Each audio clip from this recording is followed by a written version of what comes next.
On the morning of May 27, 2026, a weather balloon lifted off from Dulles International Airport outside Washington, D.C., and climbed into the lower atmosphere.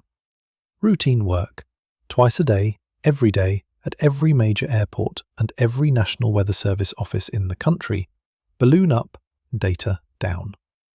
The instrument package is the size of a milk carton. It measures temperature, humidity, pressure, and wind at every level it passes through.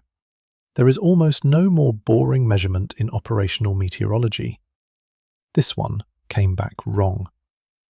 Among the parameters it returned was something called precipitable water, the total water vapor in the atmospheric column above the launch point, expressed as the depth of liquid you'd get if you wrung every drop of moisture out of the air above your head and let it pool on the ground. The May climatology at Dulles puts the 90th percentile, exceeded on roughly 1 day in 10, at about 1 4/10 of an inch. The 99th percentile sits around 1 6/10. Values above that happen on perhaps 1 day in 100. The sounding came back at 1 8/10. That is not a May number. That is the middle of August. The atmosphere over the mid-Atlantic was behaving as though it was 6 weeks deeper into the warm season than the date on the wall. Forecasters at the Baltimore-Washington office wrote the number into their morning discussion at 1 minute after 10. No editorializing, no exclamation points. Just the number. The observation that the moisture was expected to hold through the day, a note about the Bermuda High pumping it northward, and then on to the afternoon convective threat. A meteorologist reading that number doesn't need anyone to explain it. The number explains itself. Now look at what was happening at the same moment in other corners of the country. Forecasters in Miami reported that precipitable water for the following day, by the GFS model, would run approximately 3 standard deviations above the seasonal mean. 3 sigma. Roughly 1 day in 700 for that calendar date. Forecasters in Los Angeles documented the 500 millibar height over Sacramento at 555 decameters. For context, the climatological mean for that location and that date runs from 580 to 585.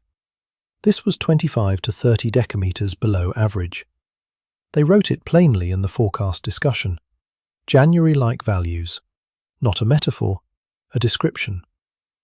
Forecasters in Bismarck issued a red flag fire weather warning for 7 counties across western North Dakota. Afternoon humidity dropping to 15%, southeast winds gusting to 40 miles per hour. The Weather Prediction Center forecast that eastern Montana and western North Dakota could approach or exceed 100 degrees Fahrenheit by Tuesday, June 2nd. Forecasters in Salt Lake City issued a separate red flag warning for the Henry Mountains and Grand Staircase fire weather zones. Afternoon relative humidity values of 8 to 10%, Sahara numbers. And in the Philadelphia office, one forecaster wrote a single sentence that almost nobody read, but that explained the entire continent. He named the Omega Block setting up over the central US. That sentence is the key to everything you're about to read. Most people will spend the next 2 weeks reading 5 separate stories about heat in the plains, cold on the northeast, snow in the Sierra in May, floods along the Gulf, and a hurricane supposedly already forming in the Caribbean. They'll read them the way headlines are written, as 5 unrelated events. They are not 5 stories. They are one story told by one atmospheric feature, with the same diagnostic fingerprints in every one of them. The Omega Block is the story. The Omega Block is what every regional forecast office is separately describing, each looking at its own piece, none of them writing the sentence that connects the pieces. This is that sentence. Part 2. The shape of the thing. The name makes sense once you see it.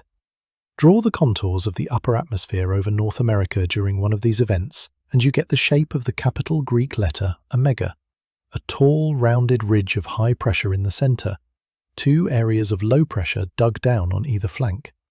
A horseshoe, an arch with 2 feet planted in the ground. The word block is in the name because that is exactly what it does. It blocks. Most upper-level features ride the westerlies and move steadily west to east, the same direction news moves across the front page. An omega block plants itself and refuses to move. The central ridge becomes a wall. The two flanking lows become trapped. The pattern can hold for a week, for 2 weeks, in small handful of historically notable cases, 3 weeks or longer. And while it holds, the weather under it doesn't change. It stays whatever the block has made it. The current omega block over North America has 4 anchors: a Pacific upper low spinning over California and the Great Basin, a central ridge building over the northern plains and upper Midwest, an eastern trough digging through the Great Lakes and sweeping a cold front southeastward through the mid-Atlantic, and the Bermuda High, an offshore feature parked over the western Atlantic east of the Carolinas, working with the central ridge to pump tropical moisture northward into the southeast and Gulf Coast. Hold those 4 pieces in your head. Every other thing in this piece flows from them. The Pacific upper low is sitting at 500 millibar heights of 555 decameters over Sacramento. That is genuinely low. January low. The Los Angeles forecasters knew exactly what they were looking at, which is why they wrote the January comparison directly into the discussion. They were not reaching for drama. They were saying what the chart said. The low stays in place because the central ridge to its east has become a wall. The westerlies hit the wall and have to go around it, north through Canada or south through the lower states. Right at the spine of the ridge, there's almost no west to east motion at all. The Pacific low cannot pass through, so it sits and spins. And every day it sits over California in late May, the Los Angeles basin runs 10 degrees below normal. Snow falls in the Sierra at elevations that should already be bare, and the marine layer clings to the coast like February doesn't know it's supposed to be over. The central ridge is the spine of the whole configuration. Air sinking inside a ridge warms and dries by compression. The deeper the ridge, the warmer and drier. This one is deep enough that the Weather Prediction Center is forecasting widespread highs in the 80s and 90s across the entire northern plains and upper Midwest, with eastern Montana and western North Dakota touching or exceeding 100 degrees by Tuesday. The eastern trough is the right leg of the Omega, a dip in the upper winds that has dug through the Great Lakes and Ohio Valley and is now dragging a surface cold front southeastward through the mid-Atlantic. Ahead of the front, hot, humid, unstable. That's the air the Dulles sounding measured. Behind the front, cool, dry, stable. The front is the seam. Thunderstorms along its leading edge. Cool air right behind. The Bermuda High closes the loop. It is the supply line connecting the whole configuration to the tropics. In its current position anchored east of the Carolinas, the flow on its western flank runs northward, picking up moisture over the warm waters of the western Atlantic, the Bahamas, the Gulf Stream, and delivering it into states that are not used to this kind of moisture loading in late May. That's why Dulles read 1 8/10. That's why Miami is looking at 3 sigma. Draw all 4 pieces on a map. The shape is omega. Part 3. Why a block is not a ridge. Before walking through the 5 faces of this configuration, you need to understand one distinction. It explains why the first 2 weeks of June are going to be unusual rather than just warm. An ordinary ridge of high pressure is a temporary visitor. It builds in, brings a few warm, sunny days, and the next shortwave system sweeping east clears it out. 2 days, maybe 5. The weather underneath it is warm and dry, but briefly, and the consequences are contained. An omega block does not move. That is the entire definition of the word block. The configuration locks in. It builds the wall that prevents the normal west to east procession of weather systems from erasing it. And the wall sustains itself, fed by the same temperature contrast between polar air to the north and subtropical air to the south that the jet stream depends on. As long as that contrast exists and the upstream wave pattern stays amplified, the block stays anchored. Historically, most blocking events dissipate in 7 to 10 days. A smaller fraction persist 10 to 14, the range where consequences start to compound. Drought deepens. Heat stress builds to dangerous levels. Fire weather sustains long enough for multiple major fires. A still smaller fraction persist 2 to 3 weeks. Those are the ones with names. The European heatwave of August 2003. Roughly 3 weeks of blocking over Western Europe. Somewhere between 35 and 70,000 dead across the continent, depending on the methodology. The Russian heatwave of summer 2010. More than 6 weeks of blocking over Western Russia. Estimates of 55,000 or more dead. The Pacific Northwest heat dome of late June 2021. 5 to 7 days of extreme amplitude. 121.3 degrees Fahrenheit in Lytton, British Columbia. The highest temperature ever recorded anywhere in Canada. I'm not citing those events to predict catastrophe. I'm citing them to show the range. Blocking events are not unusual. High-amplitude, long-persistence blocking events are uncommon. And when they happen, they tend to produce consequences that show up in the long-term record as named events. The current configuration is forecast to persist at least 7 to 10 days, putting it firmly in the upper half of the historical distribution. And there's one more thing about these configurations worth knowing before the regional walkthrough. They don't produce calm, stable weather in the middle. They produce extreme weather in the middle. Heat, dryness, fire danger, and extreme weather of a different kind along the edges. Slow-moving storms, training thunderstorms, flash flooding. That's why the current map shows 2 simultaneous slight-risk excessive rainfall zones separated by 700 miles, while also showing a red flag fire weather footprint across the Great Plains. Same block, same mechanism. Part 4. 100 degrees in North Dakota in May. The forecast out of the Bismarck Weather Service office on the morning of May 27th contained 2 documents. First, a red flag fire weather warning effective through 10 in the evening for 7 counties across far western North Dakota: Divide, Williams, McKenzie, Golden Valley, Billings, Slope, and Bowman. Afternoon temperatures in the lower to mid-90s, relative humidity dropping to 15%, southeast winds at 25 miles per hour, gusting to 40. Second, a hazardous weather outlook extending the concern through Thursday and Friday. Near critical to critical fire weather conditions possible during the afternoon and evening hours. That is not boilerplate. That is the language fire weather meteorologists use when they're telling local fire management agencies to prepare for multi-day sustained operations.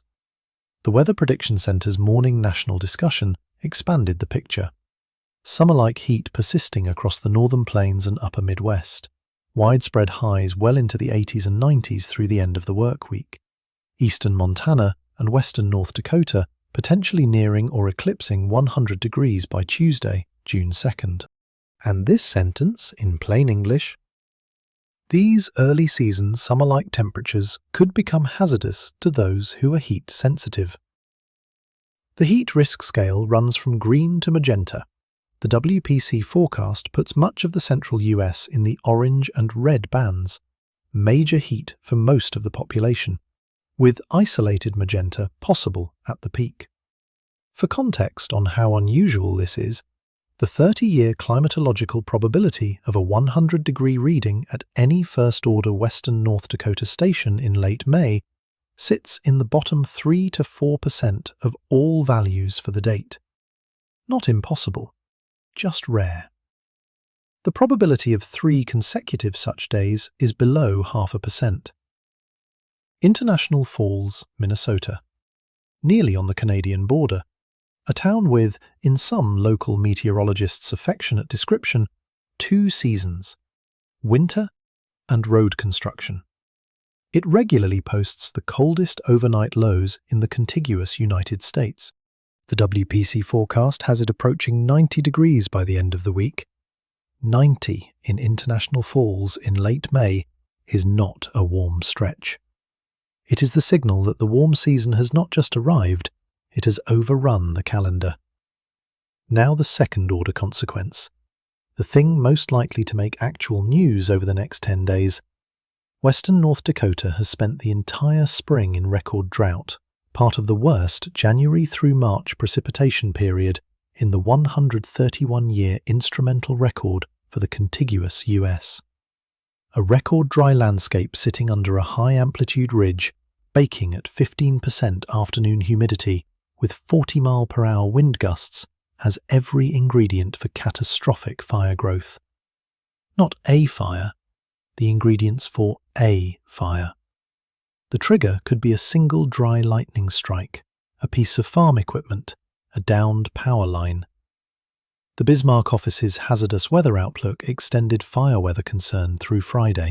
Salt Lake City's red flag warning for southern Utah runs through Thursday evening. The continuity of those warnings across the plains and the Great Basin is the continuity of the ridge itself. Part 5. The Northeast trades summer for something that feels like mid-May. While the plains bake, the Northeast spends the same week in air that feels weeks earlier than it is. This is the second face of the Omega block. The mechanism is purely mechanical. The eastern trough of the Omega has dug through the Great Lakes and upper Ohio Valley and is now sweeping its cold front southeastward through the mid-Atlantic. Ahead of the front, hot and humid, the air the dullest sounding measured. Behind the front, cool and dry, coming around the backside of the trough from Canada. Thunderstorms along the seam, cool air right behind them. Once the seam passes through, the Northeast trades the heat for something that feels like spring came back, and it stays. The forecasts from the New York, Boston, and Philadelphia offices for the following week show daytime highs in the upper 60s to low 70s. New York and Boston, upper 60s through Friday, nights in the 50s. Pittsburgh specifically forecast at 73 for the end of the week. Those are not cold numbers. They're not even particularly early spring numbers. What makes them notable is not the absolute value, it's the contrast. The same week delivering 100 degrees to North Dakota delivers 73 to Pittsburgh. Two cities at almost exactly the same latitude. The gap between them on Tuesday, June 2nd, is going to be somewhere around 25 to 30 degrees. A temperature gradient of that magnitude between cities on the same parallel in early June is statistically unusual, the kind of thing you'd see in mid-March, when the polar jet is most active and the upper pattern most variable. Not early June, when the climatological signal is for the jet to lift northward and gradients to relax. The gradient isn't relaxing. The block is holding it open. For people living in the Northeast, the first 10 days of June will feel several calendar weeks too early. Multiple disturbances dropping southward from Canada along the backside of the eastern trough will bring rounds of showers and low-topped thunderstorms. The Boston office notes rain chances Thursday, likely rain arriving as early as Friday afternoon, showers possible through the weekend, below normal temperatures persisting. The New York office describes multiple disturbances in the northwest flow dropping south through the area over the weekend, with the best rain chances Friday night into Saturday. One specific note for the New York coastline. The New York office describes a moderate rip current risk Wednesday, 2-foot southeast swell, 2-foot south wind waves. That risk stays elevated through the next several days as onshore flow continues around the back of the eastern trough. Rip currents are not catastrophic, but this is exactly the setup that produces drowning incidents at urban beaches over Memorial Day weekend and the days right after, when people assume early June ocean conditions are safe by default. They are not under the current pattern. Part 6. The West Coast wakes up to January.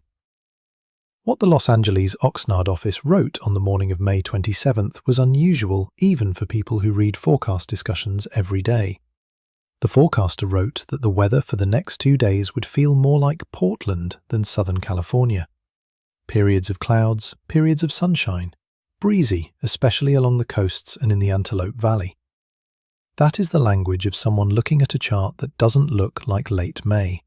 It looks like January. A 500 millibar height of 555 decameters over Sacramento is 25 to 30 decameters below the climatological average for the date. In late May, when the climatological signal is for heights to lift towards summer values, a deviation that size is especially striking. The forecaster's January comparison was not poetry. It was precision. The mechanism is the western leg of the omega.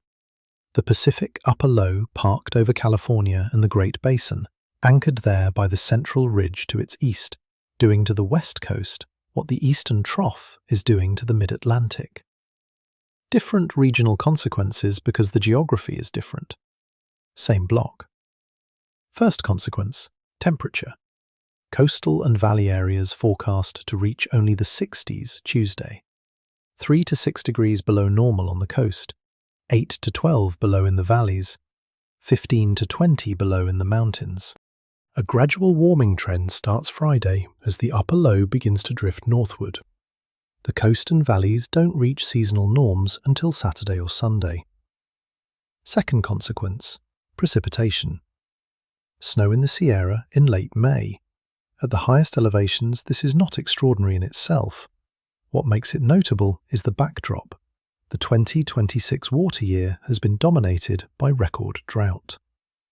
Colorado Basin's snowpack telemetry in early May registered roughly 2.5 inches of snow water equivalent, about 23% of the 30-year median. 8 states hit synchronized record low snowpack readings on April 1st. The late May snow from this upper low is a small addition to a record low year. It will not change the western water situation, but it will fall on ground that normally doesn't see significant new accumulation at the end of May, and that detail alone will make news. The Pacific Northwest gets its own version of the same regime. The Seattle office describes the upper low to the south through Wednesday, moisture spinning around it and reaching the area late Thursday. Showers over the Cascades Thursday afternoon, spreading into the interior lowlands Friday morning. Possible gales in the Strait of Juan de Fuca from the onshore flow. Cloudy, rainy Friday with highs near 60, overnight lows in the mid-40s to lower 50s. 60 with rain in the Pacific Northwest in late May is near climatology for some coastal stations. What's unusual is the synchronization, the low to the south, the colder air aloft, the onshore push, the persistence. By late May, the regional pattern normally begins lifting northward and warmer days start to dominate. The current configuration is doing the opposite. The Pacific Northwest looks and feels through the end of the week like the 3rd or 4th week of April. Part 7. The Wet Corridor, from Texas to the Mid-Atlantic. The National Weather Service Active Alerts feed, pulled at 14:49 UTC on May 27th, returned 363 active alerts across the United States. The number moves through the day as warnings expire, new ones issue, watches upgrade. But 363 is a high count for late May. Of those, 26 flood warnings, 11 flood watches, 10 flood advisories, 4 flash flood warnings. 51 alerts directly tied to flooding. Add in the red flag fire weather warnings, wind advisories, heat advisories, severe thunderstorm products, and plot the geography. You get a continuous band lighting up along the southern and southeastern edges of the central ridge, with secondary clusters where the fire weather lives. This is the fourth face of the Omega Block. The wet flood corridor stretching from South Texas across the Gulf Coast, through Mississippi and Alabama, up through the Ohio Valley and Central Appalachians into the Mid-Atlantic. The Weather Prediction Center's morning discussion described it directly, a very warm, humid, and unstable air mass continuing to produce numerous showers and thunderstorms across much of the southern US, with thunderstorms capable of heavy rainfall and flash flooding the principal concern. Area of greatest concern: eastern Texas to southern Mississippi and far southwest Alabama. A simultaneous, separate, slight risk over the Ohio Valley and central Appalachians. 2 simultaneous, slight risk excessive rainfall zones separated by approximately 700 miles, driven by the same tropical moisture source at different geographic positions along the ridge's steep temperature gradients. Southern zone fed by moisture, the Bermuda High, has dragged northward across the western Gulf. Northern zone fed by the same moisture advected differently into the Ohio Valley ahead of the eastern trough's surface front. 2 mechanisms, 1 source, 1 consequence: slow-moving precipitation, training thunderstorms, multi-inch totals over short periods, creeks rising into roadways and low-lying neighborhoods. The Houston Galveston office described active morning convection in southeast Texas, a slow-moving line of strong to severe thunderstorms along and east of the I-35 corridor, expected to push eastward through the morning. Rainfall totals of 1 to 2 inches expected, with isolated pockets up to 5. On already saturated ground, any additional rain translates directly into efficient runoff. The Fort Worth office's overnight discussion flagged training storms over the hill country between the I-35 and I-10 corridors as a real flash flood risk. The Wilmington, Ohio office documented active flash flood warnings, Doppler radar showing 2 to 3.5 inches already down across parts of the warned area. The Charleston, West Virginia office, separate flash flood warnings for multiple counties across north-central and northeastern West Virginia. A flood watch covering portions of northeast Kentucky, southeast Ohio, and West Virginia through 2 in the morning. Saturated soils named explicitly as the amplifying factor. That's what's happening in real time on May 27th. 2 flood events simultaneously, 1 from Texas through Alabama, 1 from Ohio through the upper Appalachians. 1 block, 1 set of consequences. Part 8. The first crack in the Southeast drought. The U.S. Drought Monitor for May 19, 2026, 62.4% of the lower 48 states in drought, roughly 158 million Americans in counties classified as experiencing some level of drought.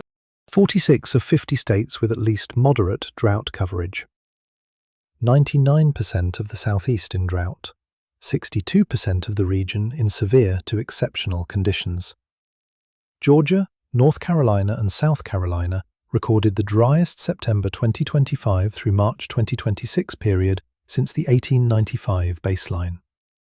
The drought has been building since late summer, accelerating through autumn, locking in through winter, only fractionally easing in spring. Reservoir levels at or below the worst years on record. Lake Lanier, Atlanta's primary water supply, at the lowest tier of its operating curve. In some agricultural counties across Georgia and South Carolina, winter and early spring crops have already been written off.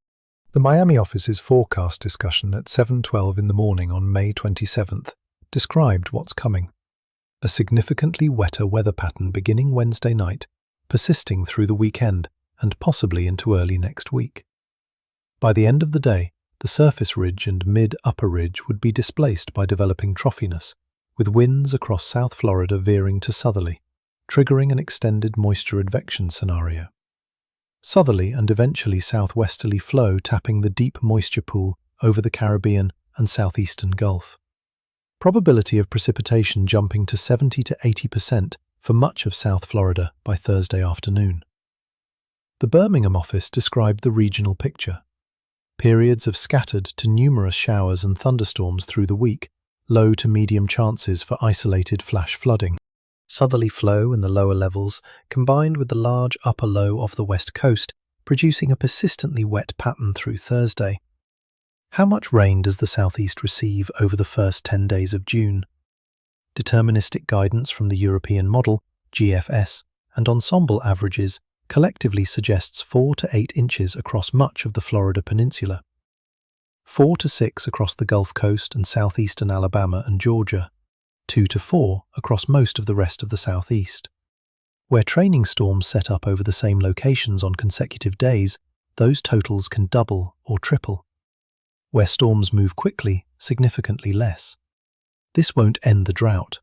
A drought of this magnitude, in place since last September, at historic severity by multiple metrics, requires multiple seasons of above-normal precipitation to end. What the rainfall will do is begin cracking it, start recharging the most depleted reservoirs, put moisture back into the most depleted topsoil, reset the regional water stress baseline. The first crack in a long drought is the most operationally significant moment in it, because it is the moment the situation stops getting worse. One caveat worth carrying forward: the rainfall is convective in character, intense, localized, brief. Convective rain falling on deeply baked drought soils behaves more like rain on asphalt than rain on a wet sponge. The first inch runs off before the soil structure reconditions enough to absorb subsequent rounds. The cumulative drought relief signal by the end of 2 weeks will be real. The daily progress will be uneven and often disappointing compared to what the radar maps show. Part 9. 2 anomalies of opposite sign on one continent. Before the tropical question, 1 minute on the diagnostic that ties the whole picture together. The morning of May 27, 2026, the United States is sitting under a constellation of simultaneous anomalies. The Dallas precipitable water sounding above the 99th percentile for May. Miami's Thursday precipitable water forecast at 3 sigma, 1 in 700 for the date. The Los Angeles 500 millibar height at 25 to 30 decameters below the climatological mean. Western North Dakota forecast for 100 degrees, bottom 3 to 4% for the date. Southern Utah at 8 to 10% relative humidity, bottom decile for May. 363 active NWS alerts, high end for late May.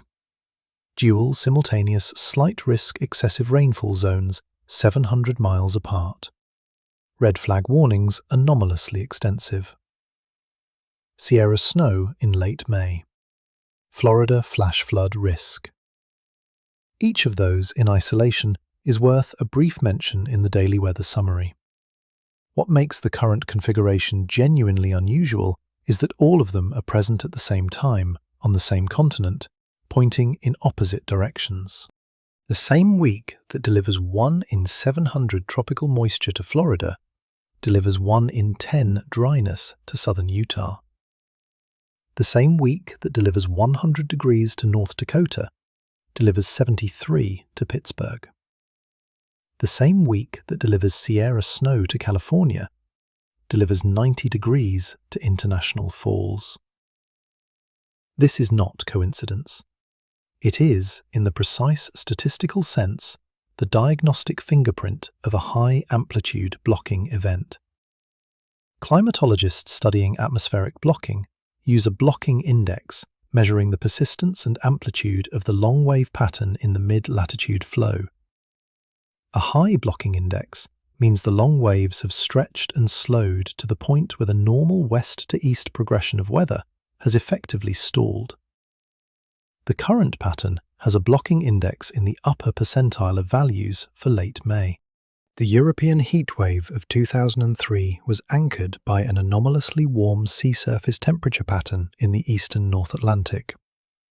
The Russian heatwave of 2010 was preceded by months of below-average precipitation across western Russia. The 2022 European heatwave was anchored by unprecedentedly warm Mediterranean sea surface temperatures. In each case, the reference events were not produced purely by the upper air configuration. They were produced by the combination of the configuration with the underlying surface state. The 2026 North American configuration is opening over a surface state that is, by measurable metrics, more primed than any comparable date in the recent climate record.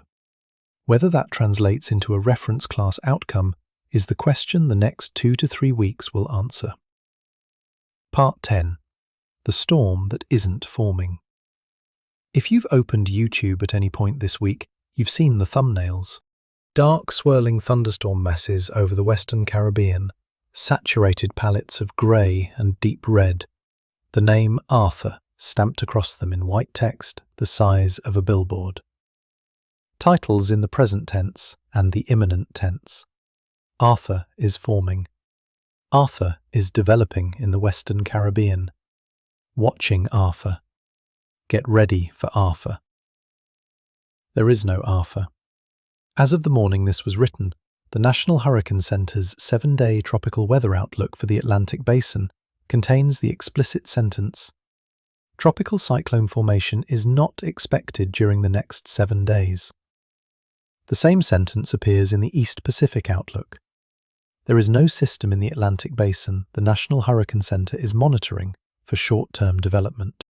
The disturbance in the Western Caribbean that the thumbnails are illustrating is exactly what we've already described, a non-tropical jet trough-driven moisture surge being dragged northward into the Bay of Campeche, the eastern Gulf, and the southeastern United States by the same omega block this entire piece is about. It does not have a closed circulation.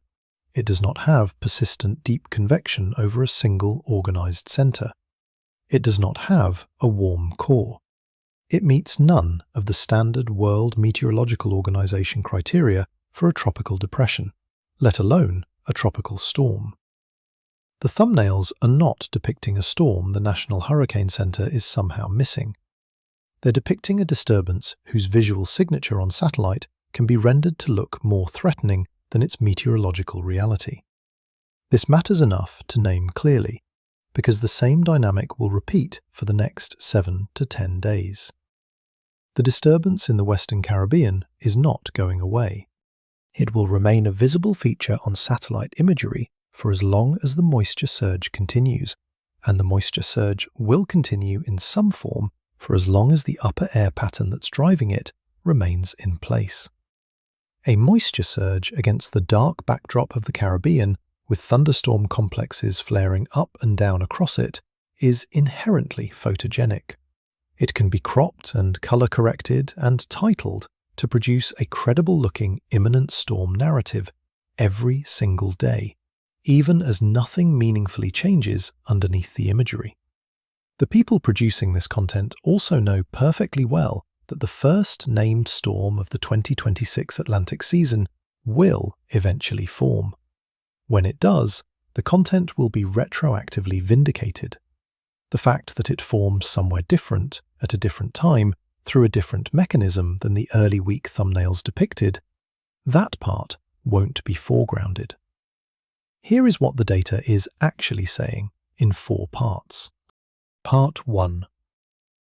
The disturbance in the Western Caribbean is a non-tropical moisture surge.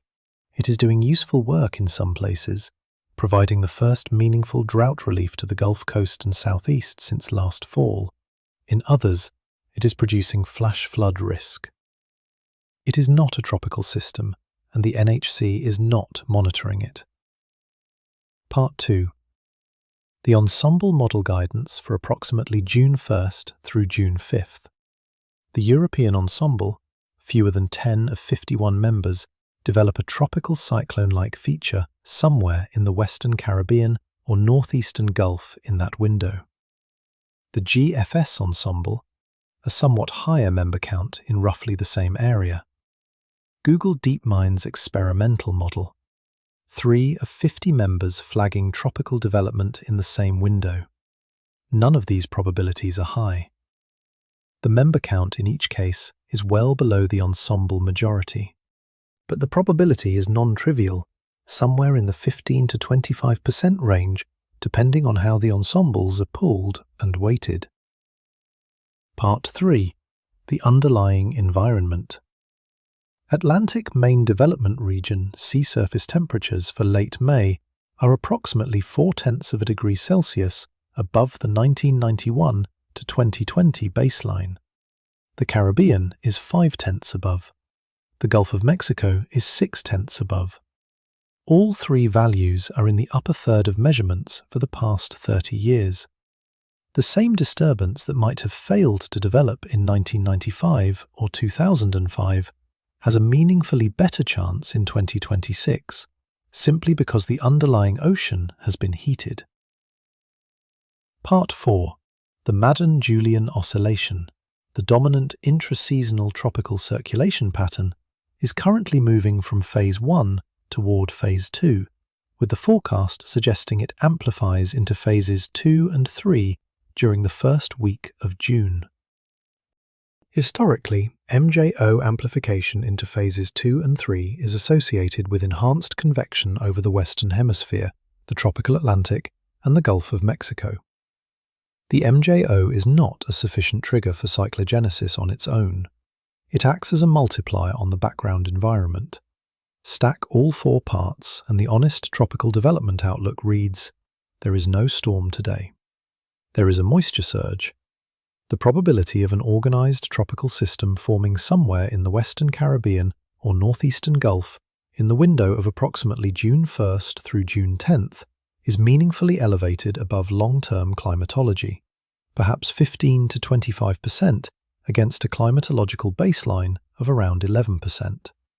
If a storm forms, it will form within an environment preconditioned by the omega block, warm waters, enhanced moisture, the jet troughs lift, and its eventual track will be steered by the upper air pattern the block has established. That pattern, as currently configured, has steering currents that could carry an early season storm toward the northern Gulf Coast, toward Florida, toward Mexico, or toward an offshore recurving path. The ensemble spread reflects exactly that uncertainty. The climatological context. The first named storm of the Atlantic hurricane season has formed before June 1st in 21 of the past 50 seasons. The recent run of pre-June 1st starts has been unusual. 2020, 2021, 2022, and 2023 all produce named storms before the official start of the season. If the 2026 first storm forms in the June 1st through June 10th window, it will not be unprecedented. It'll be consistent with recent climatology. For people living along the Gulf Coast, the Florida Peninsula, or the southeastern United States, the next 10 days bring substantial rainfall whether or not a tropical system develops. Heavy in places. Flash flood risk in saturated areas.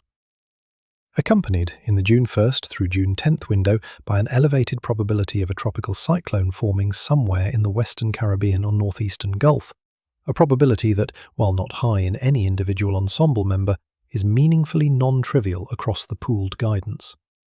The appropriate posture is preparedness without panic. The official hurricane season begins June 1st. Now is the time to have a plan. Know your evacuation route if you live in a vulnerable area. Have your supplies in order. Now is not the time to evacuate based on a YouTube thumbnail. When the named storm forms, the National Hurricane Center will name it. The NHC's products will be the authoritative source. The thumbnails are not the authority. Part 11. What the first 10 days of June actually look like.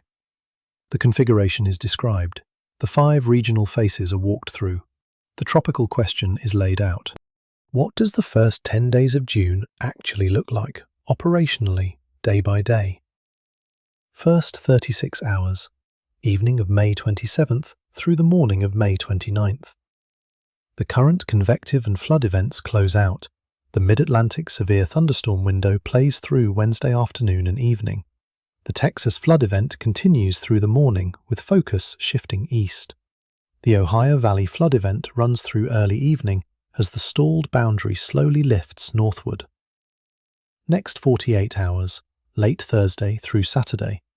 The cold front sweeps southeastward through the mid-Atlantic and northeast. By Saturday morning, the entire northeast sits in the cool air. New York, Boston, Philadelphia, all running upper 60s for daytime highs over the weekend. Pittsburgh in the low to mid-70s. The Pacific upper low begins drifting slowly northward over California, with heights aloft starting to lift slightly off the January comparable values. Northern Plains heat continues building. 3 days following, Sunday through Tuesday, June 1st through 3rd, the Plains heat reaches its forecast peak. Tuesday is the day multiple stations across western North Dakota and eastern Montana are forecast to near or exceed 100 degrees. International falls approaching 90. Bismarck, Fargo, Minot, Sioux Falls, Pierre, all in the upper 80s to mid-90s. Heat risk in the orange and red bands across the entire central US. Fire weather conditions critical across western North Dakota and the Great Basin. Florida fully transitioned into the high precipitable water regime with daily afternoon thunderstorms.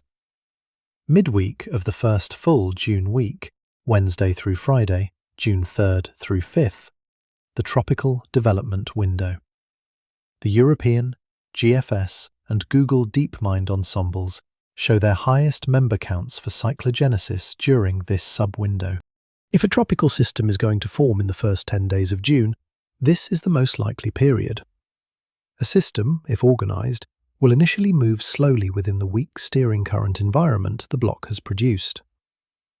End of the first full June week into the weekend, the first signs of the block's amplitude reduction. The Pacific upper low retreats westward and weakens. The central ridge begins relaxing in amplitude but stays in place. The eastern trough remains reinforced by additional short waves dropping from Canada. The configuration begins evolving from a rigid omega toward more zonal flow, slowly. The temperature dipole between the plains and the mid-Atlantic starts narrowing, but doesn't close. The second week of June, 7th through 14th, the block as a single configuration dissipates. Not cleanly, it's replaced by a more conventional summer pattern rather than a clean reset. The eastern trough flattens. The central ridge weakens but is replaced by a conventional summer ridge over the eastern US. The Bermuda High continues anchoring the southeastern moisture supply. The wet corridor through the Gulf Coast and southeast continues receiving episodic rainfall, though no longer on the wall-to-wall basis of the first week. Part 12. What to watch for as the pattern unfolds. If you take one thing from this piece, take the 4 anchors of the Omega Block. The Pacific upper low over California, the central ridge over the plains, the eastern trough through the mid-Atlantic, the Bermuda High pumping tropical moisture northward from the western Atlantic. Those 4 pieces working together produce every regional consequence walked through above. Keep them in your head, and you'll read the next 2 weeks of news with much sharper resolution than people reading headlines without them. Watch the amplitude of the Pacific upper low. As long as it holds at January comparable heights, the block's western leg is robust, and the cool, cloudy regime over the west coast continues. If it retreats and weakens faster than the current ensemble guidance forecasts, the whole configuration starts unwinding earlier. The trajectory of the Pacific low is the single most important diagnostic for how long the block holds. Watch the temperature gradient between the central plains and the mid-Atlantic. As long as cities on the same latitude are 20 to 30 degrees apart in daytime maximums, the trough is dug in and the ridge is built up. The gradient will likely stay steep through the first week of June, then start narrowing in the second. Watch precipitable water values across the southeastern United States. Those values are the diagnostic for how much moisture the Bermuda High is pumping northward. As long as they stay elevated above climatological norms, the wet corridor along the Gulf Coast continues, drought relief in the southeast accumulates, and the environment for an early season tropical system stays primed. Watch the National Hurricane Center's 7-day outlook. It updates multiple times a day. If a disturbance organizes to the point of NHC monitoring, the outlook will say so explicitly. Look for something like, an area is being monitored for the potential development of a tropical or subtropical cyclone, with a development probability percentage. Until that phrase appears, no organized tropical system is forming. The thumbnails will not match the outlook. The outlook is the authority. Watch the Madden-Julian Oscillation Forecast. The Climate Prediction Center publishes daily diagnostics. If the MJO amplifies into phases 2 and 3 during the first week of June, the tropical development probability across the Western Hemisphere is enhanced. If it stalls or weakens, the probability falls back toward climatology. Watch the red flag warning footprint across the central US. That footprint is the diagnostic for the fire weather phase of the plane's heat. As long as red flag warnings remain in effect across western North Dakota, the Great Basin, and southern Utah, the risk of a major fire ignition is non-trivial. The landscape is dry. The winds are up. It takes one spark. Read the WPC short-range discussions. They issue every morning with detail on the day's principal weather threats, written by the people watching the data in real time. The single best daily summary of what the block is doing across the entire country. Read your regional area forecast discussions. The Bismarck office on the plains heat, the Salt Lake City office on fire weather, the Los Angeles office on the Pacific upper low, the Miami office on the moisture surge, the Houston, Wilmington, and Charleston offices on the flood corridor. Each of those offices publishes twice a day a technically literate, sober account of what their region is experiencing under the block. They are the original source for nearly every piece of weather news you will read over the next 10 days. They are free. Most people are going to wake up over the next 2 weeks and read the same news from 5 different sources and not realize all 5 stories are the same story. Cool northeast, hot plains, Sierra snow in May, Gulf floods, Caribbean storm watch. Written as 5 separate events, read as 5 separate events. They are one event, told 5 different ways by one atmospheric configuration with one set of diagnostic fingerprints visible in each of them. The Omega block is the story, the only story playing out at continental scale right now. No competing geophysical signal is going to cut through it. No geomagnetic storm on the horizon. No Pacific volcanic event with continental consequences. The block is the lead. The question is not whether the first 2 weeks of June will be unusual. They already are. The question is how unusual, in which direction, and for whom. If you live on the cool half of the country, the first 2 weeks of June will feel several calendar weeks too early. Plan for it. If you live on the hot half, the first 2 weeks of June will feel several calendar weeks too late. Stay hydrated. Avoid afternoon outdoor activity if you're heat sensitive. Treat anything capable of throwing a spark on the dry landscape of the Western Plains and Great Basin with the seriousness the conditions deserve. If you live along the Gulf Coast, the Florida Peninsula, or the southeastern United States, the first 2 weeks of June will bring more rain than you've seen in months. Take the relief, but watch the saturation levels, watch the flash flood warnings, and watch the NHC 7-day outlook for any change in language in the June 1st through June 10th window. The pattern is in the data now. Watch the maps. Read the discussions. Be careful where the block is doing its work.